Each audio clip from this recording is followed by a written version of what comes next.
संविधान की विशेषताएं। इस तरह हमने हमारे संविधान से जुड़ी तमाम तरह की उन बातों को जानने की कोशिश की है जो यूपीएससी की तैयारी करने वाले लोगों के लिए काम की हो सकती है। अब अपनी बात को खत्म करते हुए हम संविधान की कुछ ऐसी विशेषताओं के बारे में जानते हैं जिनसे भारत का संविधान अपने आप में एक खास दस्तावेज बन जाता है। सबसे पहले विशेषता तो यही है कि भारत का संविधान दुनिया का सबसे लंबा लिखित संविधान माना जाता है। ऐसा इसलिए हो पाया क्योंकि हमारे संविधान की कई सारी बातें गवर्नमेंट ऑफ इंडिया एक्ट 1935 से ली गई है। इसके अलावा हर छोटी छोटी बात पर गहराई से विचार विमर्श करके उसे संविधान में जोड़ा गया है। इसकी वजह ये भी है कि हमारे संविधान निर्माता ये नहीं चाहते थे कि कोई भी जरूरी बात संविधान में लिखने से छूट जाए और बाद में उसकी वजह से देश में परेशानी पैदा हो।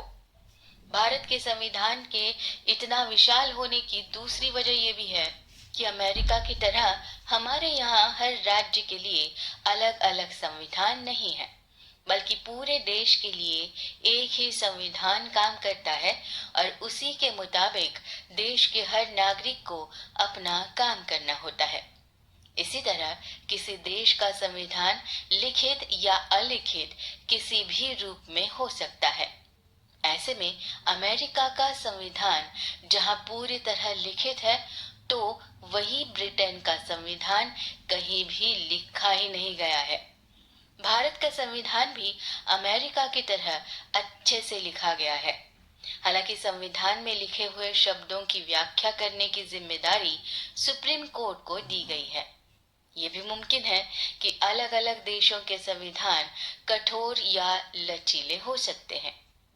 अब किसी देश का संविधान लचीला होने का मतलब ये होता है कि उस संविधान में बहुत आसानी से बदलाव किए जा सकते हैं। फिर उसके कठोर होने का मतलब ये भी होता है कि उसमें बदलाव करना बेहद मुश्किल होता है। भारत का संविधान इस मामले में भी खास है क्योंकि हमारा संविधान कठोर होने के साथ साथ लचीला भी है। भारतीय संविधान में ऐसी बहुत सारी बातें हैं जिन्हें आसानी से बदला जा सकता है, लेकिन कई बातें ऐसी भी हैं जिन्हें बदलने के लिए संविधान ने बहुत ज्यादा बहुमत की जरूरत रखी है और यहाँ तक कि संविधान के वैश्विक ढांचे को तो कोई सरकार कितने भी बहुमत से नहीं बदल सकती। अगली विशेषता संविधान की ये है कि कुछ देशों के संविधान फेडरल होते हैं और कुछ देशों के यूनिटरी। हमने आपको पहले ही बताया है ना कि फेडरल होने का मतलब ये होता है कि उन देशों में राज्य और केंद्रों के लिए अलग अलग संविधान बनाया जाता है। फिर यूनिटरी होने का मतलब ये होता है कि पूरे देश के लिए एक ही संविधान काम करता है। इसको ऐसे समझिए कि अमेरिका में जहां फेडरल संविधान की व्यवस्था होती है, तो वही ब्रिटेन में यूनिटरी संविधान से काम किया जाता है।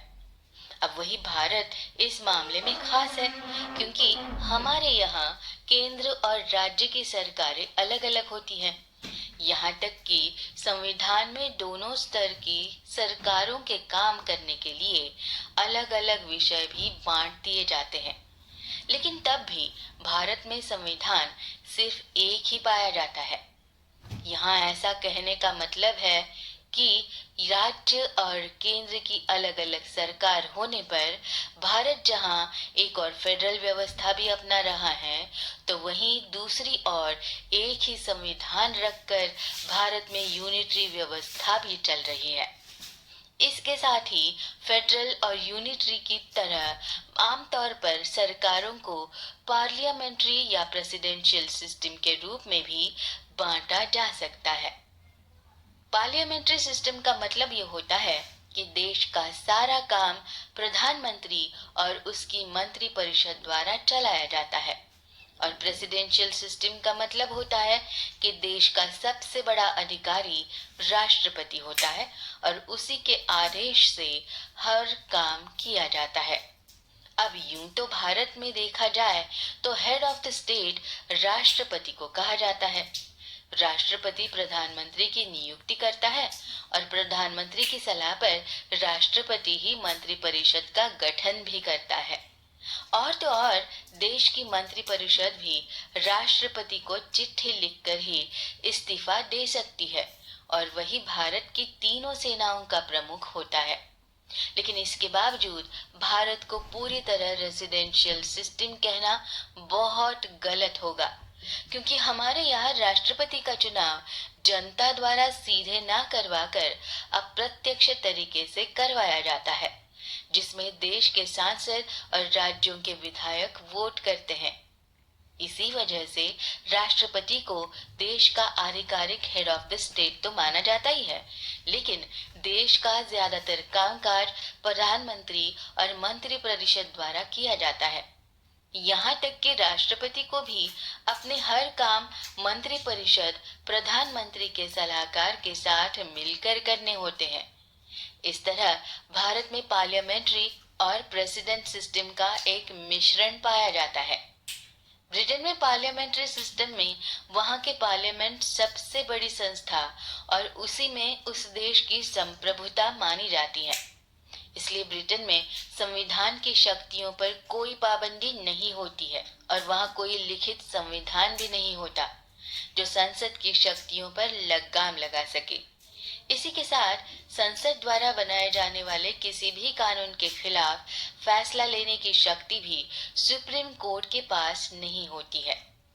भारत में इसके उलट एक बीच का रास्ता अपनाया गया है, जहां संविधान में संसद को किसी भी तरह का कानून बनाने की आजादी तो दी गई है, लेकिन उसके साथ ही सुप्रीम कोर्ट के पास भी अधिकार है कि वो ये जान सकें कि ये कानून संविधान के अनुसार सही है या नहीं है। फिर अगर सुप्रीम कोर्ट को भारत सरकार का कोई भी कानून संविधान के खिलाफ नजर आता है तो वो उसे असंवैधानिक घोषित करके खारिज कर सकता है। भारत के संविधान की विशेषता ये है कि इसने अपने नागरिकों को कुछ ऐसे फंडामेंटल राइट्स दिए हैं जो किसी भी कीमत पर छीने नहीं जा सकते।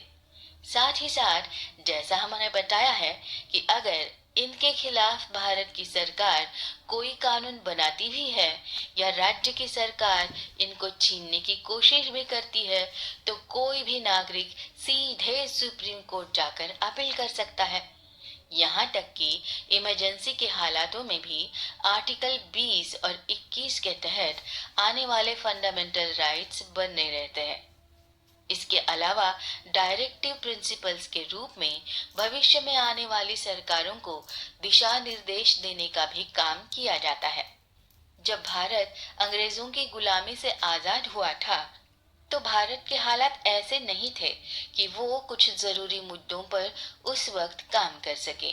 इसलिए ऐसे सभी मुद्दों को संविधान निर्माताओं ने डायरेक्टिव प्रिंसिपल्स में डाल दिया कि भविष्य की सरकार इनकी मदद से काम करने के लिए आगे बढ़ सके।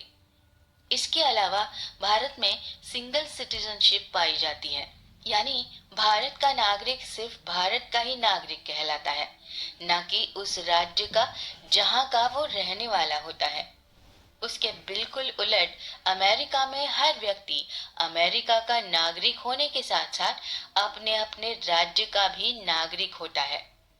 भारत में सिंगल सिटीजनशिप की व्यवस्था इसलिए रखी गई है जिससे देश में एकता और अखंडता बढ़ाई जा सके।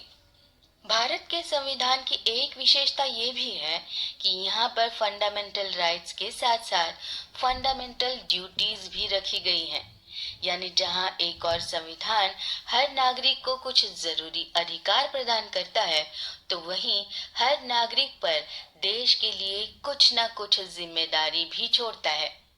अब अंत में भारत के संविधान के अनुसार यहाँ की न्यायपालिका पूरी तरह स्वतंत्र या आजाद है। हमारे यहाँ के सुप्रीम कोर्ट, हाई कोर्ट या सेशन कोर्ट पर सरकार का कोई दबाव नहीं हो सकता और यहाँ की न्यायपालिका के पास सरकार द्वारा बनाए गए कानूनों को भी खारिज करने की शक्ति भी है।